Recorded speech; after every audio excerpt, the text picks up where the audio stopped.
I bought my truck secondhand and the running boards were in pretty bad condition. I want to delete all the chrome on this thing, so let's protect these running boards from rusting out any further and give them a little bit of a facelift. Dodge running boards are pretty easy to take off. There's only 6 bolts holding them on, and you only need a 13mm socket wrench to detach them from the truck.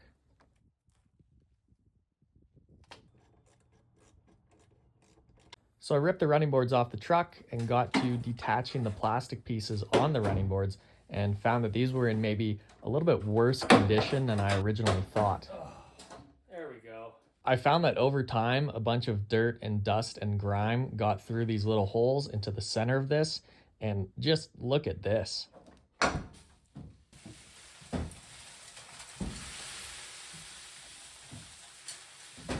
No wonder these had started to rust out pretty bad. So I pulled the rest of the running board apart and got to sanding. And anyone who has done a bunch of DIY projects knows that sanding is the absolute worst part. I sanded these things down with 80 grit sandpaper for hours. And all you're trying to do here is get rid of the shine. You want these things to look dull. You can see the difference between the sanded portion and the unsanded portion. If you don't get rid of the shine, the paint won't adhere. Then I wanted to deal with the rust on these L brackets that attach the running boards to the truck. And I figured my best bet to get rid of the surface level rust was to hit them with a vinegar bath and then a wire brush. I let them soak in the vinegar bath for a day, then wire brush, and then I did actually come back and get the rest of the rust with a grinder. I found after taking the brackets that attach the running boards to the truck, some of the rusting had been so bad that it had actually eaten holes through the running board. So I wanted to use Bondo to repair the holes and then reinforce the running boards later. At this point, I'm sure lots of people would say, why don't you just throw the running boards away and get some new ones? And I did think about that, but if you want nice things and you don't have a lot of money, sometimes you just have to make things work with what you got on your own. So I filled the holes, sanded the holes, and got on to painting. Before I got to painting, I used a prep spray just to clean off the rest of the dirt and rust and grime and maybe oil that could have been left on the surface of these brackets. I used spray paint for the whole process, and I used the same application for the brackets as I did for the aluminum running boards. I used a rust inhibiting primer, and then trim and bumper paint, and then a trim and bumper protective coating. And I don't have a garage, so here is my creative solution for a spray booth. I took 2 ratchet straps and hung the running board on my back porch, and then of course put up some tarps just to protect the porch from a little bit of overspray, although I wasn't too concerned about overspray, clearly. And then again, same process here.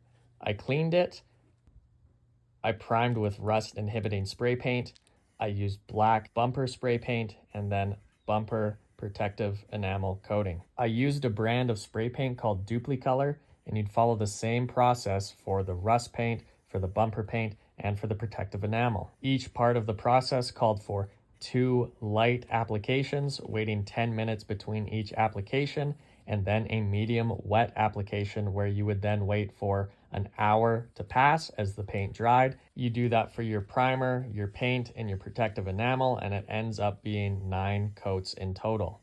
So finally, it looks like we're starting to get somewhere. It's time to put these running boards back together. I wanted to try and prevent these from filling up with dirt again, so I did use a glue that adheres to both plastic and metal to try and seal off the holes. I glued everything up and popped it all back into place.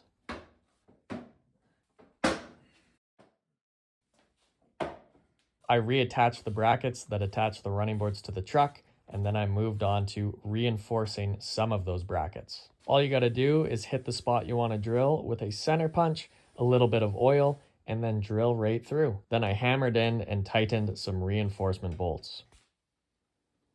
My job may have not been perfect, but these were looking so much better than they did before, and it was finally time to reattach these running boards back to my truck. Again, we just reattached these with the 6 bolts we had originally taken off. We used the 13mm socket, and then boom, they're back on the vehicle.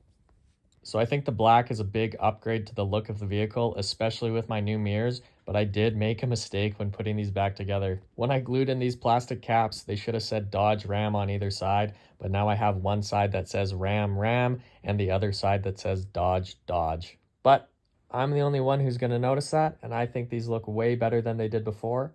I've also already driven down a gravel road and the paint is holding up, so if you like this sort of do-it-yourself style content and want to see what else I do to my truck, subscribe for more.